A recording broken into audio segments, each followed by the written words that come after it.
अस्सलामुअलैकुम। Tele school के इस एजुकेशन प्रोग्राम में खुशामदीद। ये प्रोग्राम टीवी पर हुकूमत पाकिस्तान और सबक फाउंडेशन की शिराकत से पेश किया जा रहा है। इसके लेसन्स पाकिस्तान के तमाम तालीमी बोर्ड बशमूल कैम्ब्रिज के सिलेबस के मुताबिक तैयार किए गए हैं, जिसमें एजुकेशन कंटेंट सबक फाउंडेशन प्रोवाइड कर रही है। सबक फाउंडेशन की वेबसाइट sabak.pk पर केजी से 12वीं जमात तक वीडियोस और प्रैक्टिस टेस्ट बिल्कुल मुफ्त दस्तयाब हैं। कंप्यूटर साइंस के इस लेसन में हम टाइप कास्टिंग और इनपुट आउटपुट फंक्शन के बारे में पढ़ेंगे। ये टॉपिक फेडरल केपीके बलूचिस्तान की क्लास 12th के चैप्टर नंबर 3 में आता है, पंजाब की क्लास 12th के चैप्टर नंबर 10 में, जबकि सिंध की क्लास 12th के चैप्टर नंबर 6 में टॉपिक आता है। इस टॉपिक पे वीडियोस देखने के बाद स्टूडेंट सीख पाएंगे टाइप कास्टिंग के बारे में, सी आउट स्टेटमेंट और सी इन स्टेटमेंट के बारे में और इनकी एग्जीक्यूशन के बारे में।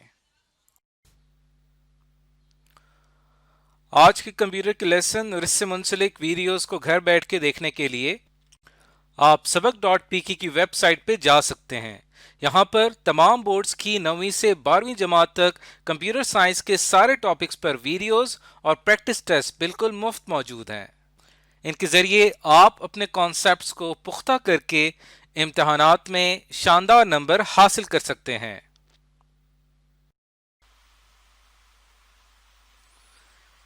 इस वीडियो में हम पढ़ेंगे कि सी लैंग्वेज में जो हम टाइप कास्टिंग यूज करते हैं वो दरअसल क्या होती है। टाइप कास्टिंग दरअसल हमारे पास एक तरीक़ेकार है जिसकी मदद से हम क्या करते हैं कि एक वेरिएबल को कन्वर्ट करते हैं एक डाटा टाइप से दूसरे डाटा टाइप में। ये जो तरीका है इसको टाइप कास्टिंग कहा जाता है। मिसाल के तौर पे अगर एक हमारे पास एक वेरिएबल है x और उसकी टाइप जो है वो इंटीजर है यानी कि इंट है, और हम ये चाहते हैं कि उसको कन्वर्ट कर दिया जाए फ्लोट में, तो उसके लिए हमें एक कमांड लिखनी पड़ेगी, एक ऑपरेटर का इस्तेमाल करना पड़ेगा जिसकी मदद से हम क्या करेंगे कि इस वेरिएबल x को कन्वर्ट कर देंगे इंटीजर से फ्लोट में। अब हम इस चीज को एक एग्जाम्पल के तौर पे समझते हैं। एग्जाम्पल ये है कि लेट सपोज हमने ये दो नंबर्स डिवाइड करने हैं, 7 और 5 को अगर हम डिवाइड करते हैं आपस में तो हमारा क्या रिजल्ट आता है। 7 को अगर हम 5 से डिवाइड करते हैं तो रिजल्ट हमारा आता है 5 1 ज़ा 5 और नीचे रिमाइंडर में 2 रह जाएगा। उसके बाद हम पॉइंट लगाएंगे तो यहाँ पे 0 आ जाएगा, 5 4 ज़ा 20। तो हमारा जो फाइनल रिजल्ट इसके अंदर आया है वो आया है 1.4। अब अगर हम इसी ऑपरेशन को कंप्यूटर प्रोग्राम की मदद से करने की कोशिश करते हैं तो हमारे पास एक वेरिएबल चाहिए होगा x, इसकी टाइप इंटीजर है, और दूसरा वेरिएबल चाहिए होगा y जिसकी टाइप जो है वो भी इंटीजर है। तीसरा वेरिएबल हम यहाँ पे ले रहे हैं फ्लोट, क्योंकि हमारा जो आंसर आना है वो दरअसल पॉइंट या डेसिमल में आना है। अब जब हम x को और y को आपस में जब डिवाइड करते हैं तो जो भी वैल्यू डिवाइड करने से आएगी 1.4 आनी चाहिए, वो z में स्टोर हो जाएगी और फिर हम z में मौजूद वैल्यू को प्रिंट करवा देंगे। तो अब हम अगर इसको रन करते हैं तो देखते हैं हमारा क्या रिजल्ट आता है। तो अब आप यहाँ पे देखें कि हमारा यहाँ पे रिजल्ट आ रहा है 1.0, यानी हमारा जो एग्जैक्ट आंसर है, जो हमारा एक्यूरेट रिजल्ट है वो आना चाहिए था 1.4, लेकिन हमारा आंसर यहाँ पे 1.0 आ रहा है। तो अब हमें यहाँ पे क्या करना पड़ेगा, हमें यहाँ पे टाइप कास्टिंग करनी पड़ेगी। वो किस लिए, क्योंकि हमें x की वैल्यू और y की वैल्यूज जो है, क्योंकि हम इन दोनों वैल्यूज के दरमियान ऑपरेशन कर रहे हैं, ये दोनों वैल्यूज इंटीजर हैं, हमें इन्हें फ्लोट में कन्वर्ट करना पड़ेगा। तो फ्लोट में कन्वर्ट करने के लिए हम यहाँ पे लिखेंगे x, चूंकि एक इंटीजर है, इसको फ्लोट में कन्वर्ट करने के लिए हम लिखेंगे ब्रैकेट्स और इसके अंदर हम लिख देंगे फ्लोट। और इसी तरह y को, जो कि एक इंटीजर वैल्यू है, इसको भी फ्लोट में कन्वर्ट करने के लिए हम यहाँ पे लिखेंगे ब्रैकेट्स और ये फ्लोट।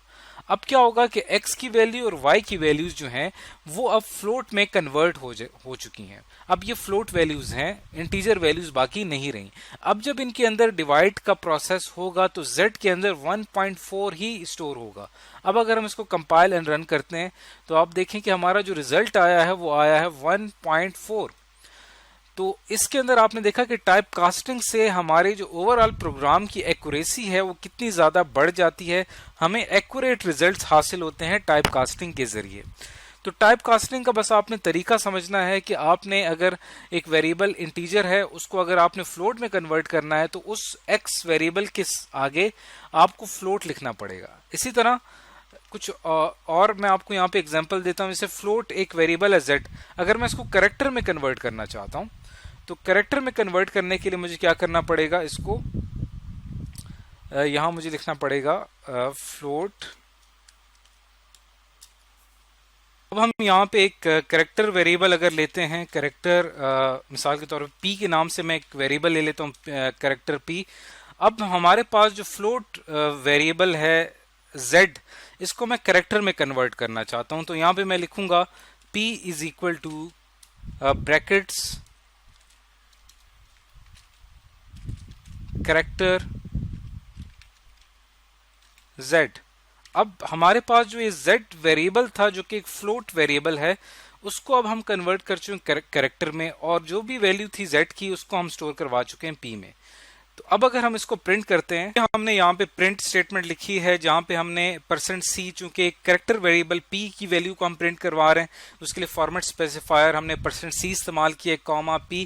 और यहाँ पे क्या हो रहा है, दरअसल यहाँ पे जो कि z एक फ्लोटिंग वेरिएबल था, एक फ्लोट वेरिएबल था, वो अब करेक्टर में कन्वर्ट हो चुका है और उसकी जो भी वैल्यू है वो अब p में स्टोर हो चुकी है। अब अगर हम इसको कंपाइल एंड रन करते हैं तो आप देखिए कि हमारा क्या रिजल्ट आता है। हमारा रिजल्ट यहाँ पे आ रहा है 1.4।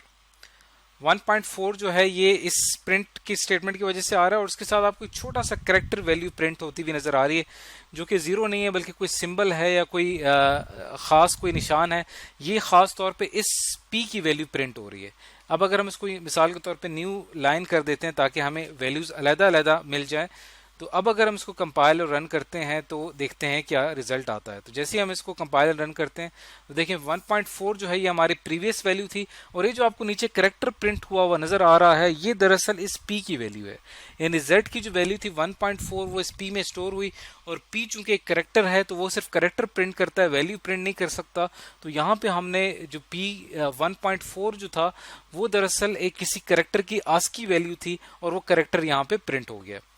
तो इस वीडियो में आज आपने ये सीखा कि एक वेरिएबल को एक डाटा टाइप से दूसरे डाटा टाइप में किस तरह से कन्वर्ट किया जाता है। एक डाटा टाइप जैसे कि यहाँ पे x थी, इसकी वैल्यू इंटीजर थी, अब ये कन्वर्ट हुआ फ्लोट में। इसी तरह y जो कि एक इंटीजर वैल्यू था ये भी कन्वर्ट हुआ फ्लोट में, और उसके बाद हमने जब इसको डिवाइड किया तो हमें एक्यूरेट रिजल्ट हासिल हुआ। इसी तरह z की जो वैल्यू थी 1.4 जो थी उसको हमने करेक्टर में कन्वर्ट करके एक करेक्टर प्रिंट करवाया। तो इस वीडियो में आज हमने सीखा कि टाइप कास्टिंग किसे कहा जाता है।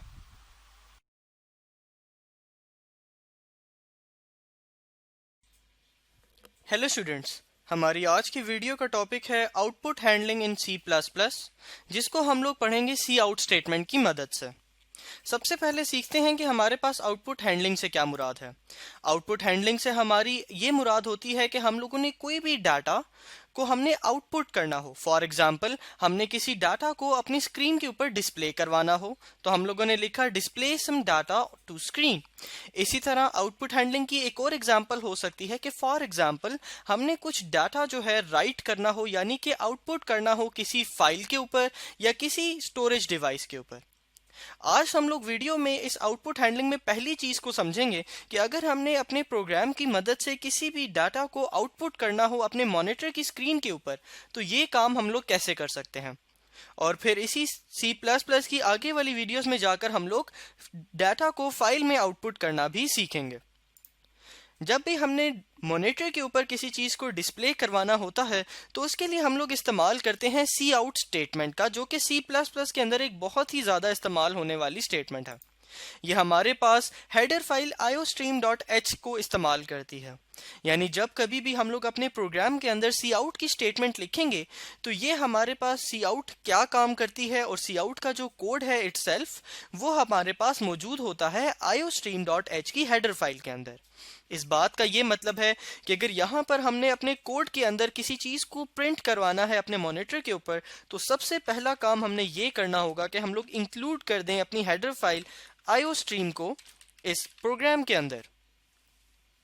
और फिर इसको जब हमने हेडर फाइल को इंक्लूड कर लिया तो अब हम लोग सी आउट का स्टेटमेंट को इस्तेमाल करेंगे और टेक्स्ट को या डिफरेंट वेरिएबल की वैल्यूज को अपनी स्क्रीन के ऊपर आउटपुट कर देंगे। यहाँ पर अगर इसके सिंटेक्स की बात की जाए तो कुछ इस तरह का होता है। हम लोग सी आउट का कीवर्ड यूज करते हैं, फिर दो लेस देन के साइन जिनको इंसर्शन ऑपरेटर कहा जाता है वो लिखते हैं, और उसके बाद फिर सेमी कॉलन्स के दरमियान में टेक्स्ट लिखते हैं जो हम चाहते हैं कि अपने मॉनिटर के ऊपर डिस्प्ले करवा दें। इसी तरह अगर हमने किसी वेरिएबल की वैल्यू को डिस्प्ले करवाना है तो बिल्कुल पहले की तरह सी आउट का कीवर्ड, दो लेस देन के साइन यानी कि इंसर्शन ऑपरेटर, और फिर उस वेरिएबल का नाम। अब हम लोग कुछ एग्जाम्पल्स करते हैं, यानी कुछ प्रोग्राम्स लिखते हैं जो हमारे पास ये मुख्तलिफ फंक्शंस को परफॉर्म करेगा। सबसे पहला काम हमने क्या करना है, प्रिंट सम टेक्स्ट। तो यहाँ अपने हम लोग फाइल में प्रोग्राम में मौजूद हैं, और सबसे पहले हम लोग क्या कर लेते हैं, अपनी नेम स्पेस को इंक्लूड करवा लेते हैं यूजिंग नेम स्पेस std। उसके बाद अपना मेन फंक्शन स्टार्ट करते हैं और यहाँ पर कोड लिखते हैं। तो हमने कुछ टेक्स्ट प्रिंट करवाना है, तो यहाँ पर हम लोग सबसे पहले क्या करेंगे, सी आउट की स्टेटमेंट लिखेंगे, फिर इंसर्शन ऑपरेटर, और उसके बाद हम लोग सेमी कॉलन्स लगा के वो टेक्स्ट लिख देंगे जो हम लोग चाहते हैं हमारे मॉनिटर की स्क्रीन के ऊपर डिस्प्ले हो जाए।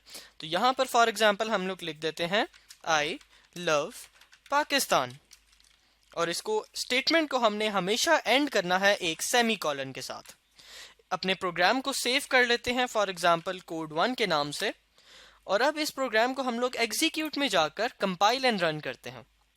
तो आप लोग देखेंगे कि हमारे पास जो चीज़ हम लोग प्रिंट करवाना चाहते थे वो यहाँ पर हमारी आउटपुट पर प्रिंट होकर आ गई है, यानी कि आई लव पाकिस्तान। तो ये हमने अपनी एग्जाम्पल का पहला हिस्सा कर लिया।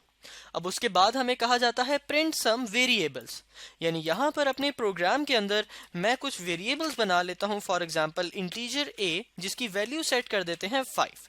अब मैं चाहता हूँ कि मेरे पास ये जो मैंने वेरिएबल बनाया है इसकी वैल्यू को मैं प्रिंट करवा सकूं।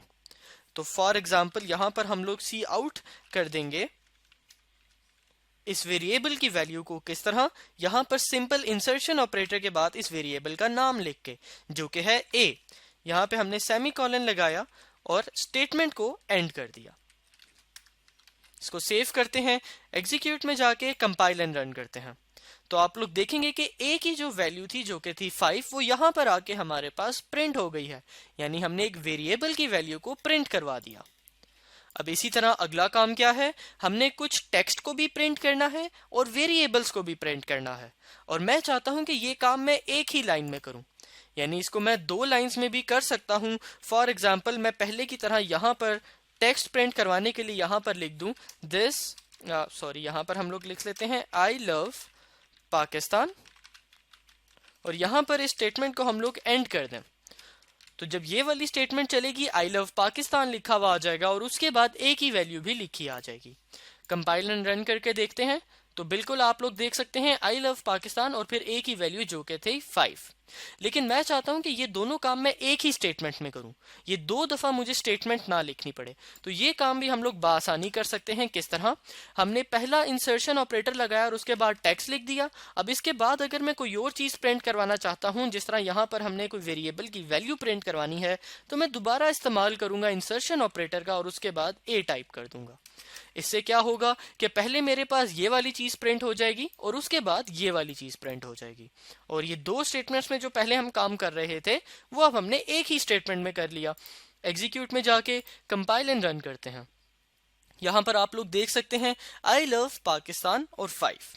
अब यहाँ पर एक और हमें मसला नजर आ रहा है आउटपुट में कि ये 5 इस पाकिस्तान के साथ ज्वाइन हो गया है। मैं चाहता हूँ कि ये 5 जो है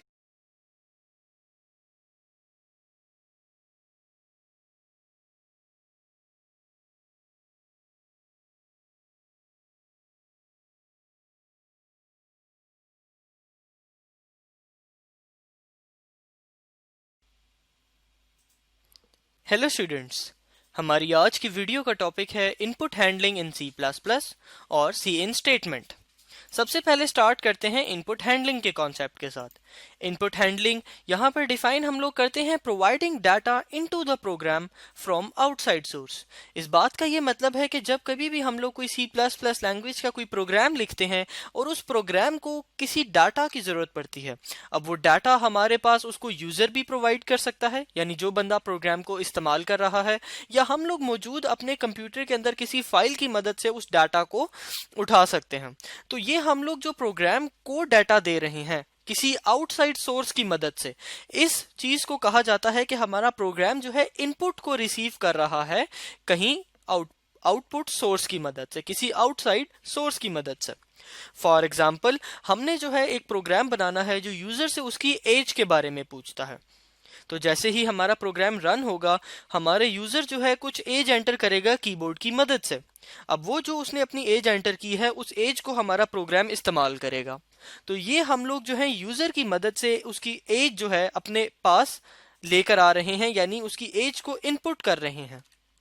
इसकी अगर एग्जांपल्स देखी जाए तो जिस तरह अभी हमने डिस्कस किया था कि यूजर जो है कोई वैल्यू एंटर कर दे और उसको हम लोग अपने प्रोग्राम में सेव कर लें, या इसी तरह हम लोग किसी फाइल से रीड कर लें। फॉर एग्जांपल, हमारे पास कोई टेक्स्ट फाइल मौजूद थी और उसके अंदर मौजूदा जो टेक्स्ट था उसको हम अपने प्रोग्राम में रीड करना चाहते हैं, तो ये काम भी हमारे पास इनपुट हैंडलिंग में ही आता है। अब आगे चल के इस वीडियो में हम लोग देखेंगे कि अगर यूजर की किसी एंटर करदा वैल्यू को हमने अपने पास सेव करना हो, इस्तेमाल करना हो, तो वो हम लोग कैसे कर सकते हैं। और ये जो फाइल वाला कॉन्सेप्ट है, ये हम अपने आगे वाली वीडियोस में जाकर देखेंगे। जब कभी भी हमने यूजर की एंटर करदा वैल्यू को अपने पास सेव करवाना होता है, अब यहाँ पर यूजर की एंटर करदा वैल्यू से मुराद फॉर एग्जांपल वो तमाम वैल्यूज हैं जो हमारा यूजर कीबोर्ड से प्रेस कर सकता है, तो उसके लिए हम लोग इस्तेमाल करते हैं सी इन स्टेटमेंट का। ये सी इन स्टेटमेंट जो है हमारे पास हेडर फाइल आईओस्ट्रीम के अंदर मौजूद होती है। यानी जब कभी भी हमने यूजर से इनपुट लेनी है तो सबसे पहले हम लोग क्या करेंगे, इंक्लूड कर लेंगे अपने प्रोग्राम के अंदर आईओस्ट्रीम की फाइल को, ताकि हम लोग अपने प्रोग्राम के अंदर सी इन स्टेटमेंट का इस्तेमाल कर सकें। हमारे पास सी इन स्टेटमेंट जो है इस्तेमाल होती है इनपुट लेने के लिए फ्रॉम कीबोर्ड, और जैसे ये कोई भी कीबोर्ड से इनपुट आ जाती है तो उसको ये असाइन कर देती है किसी वेरिएबल को, क्योंकि जो भी डाटा हमारे पास आ रहा है उस डाटा को कहीं ना कहीं सेव करना लाजमी होता है, वरना वो डाटा जो है हम लोग लूज कर जाते हैं। तो हमारे पास सी इन स्टेटमेंट क्या करती है, जिस तरह अभी हमने एग्जांपल में देखा था कि यूजर से हम लोग उसकी एज को पूछेंगे, तो यूजर कीबोर्ड की मदद से अपनी एज एंटर करेगा और फिर उसको हम लोग सी इन की स्टेटमेंट से सेव कर लेंगे अपने पास। अब इसके सिंटेक्स की बात की जाए तो सी इन का हमारे पास सबसे पहले कीवर्ड आता है, फिर दो ग्रेटर देन के साइन जिनको एक्सट्रैक्शन ऑपरेटर भी कहा जाता है, वो हम लोग लिखते हैं, और उसके बाद उस वेरिएबल का नाम जिसके अंदर हमने डाटा को सेव करना होता है। अब यहाँ पर इस चीज को हम लोग इंप्लीमेंट करके देखते हैं। सबसे पहले हम लोग यहाँ पर लिख लेते हैं यूजिंग नेम स्पेस std, उसके बाद अपना मेन फंक्शन स्टार्ट करते हैं। मेन फंक्शन के अंदर जो है हम लोग सबसे पहले एक इंटीजर वेरिएबल बना लेते हैं एज के नाम से, जिसके अंदर हम लोग यूजर की एज को सेव करेंगे। फिर हम लोग एक चीज को आउटपुट करते हैं। आउटपुट क्या करते हैं कि please enter your age in years, यानी आप कितने साल के हो वो चीज यहाँ पर एंटर करो। अब यहाँ पर हम लोग लिखते हैं सी इन की स्टेटमेंट। तो सबसे पहले तो सी आउट होगा, हमारी स्क्रीन पर ये चीज लिखी हुई आ जाएगी। उसके बाद सी इन लिखते हैं ताकि जो भी वैल्यू अब यूजर एंटर करे उसको हम लोग सेव कर लें। सेव कहाँ पे करेंगे, एज के वेरिएबल के अंदर।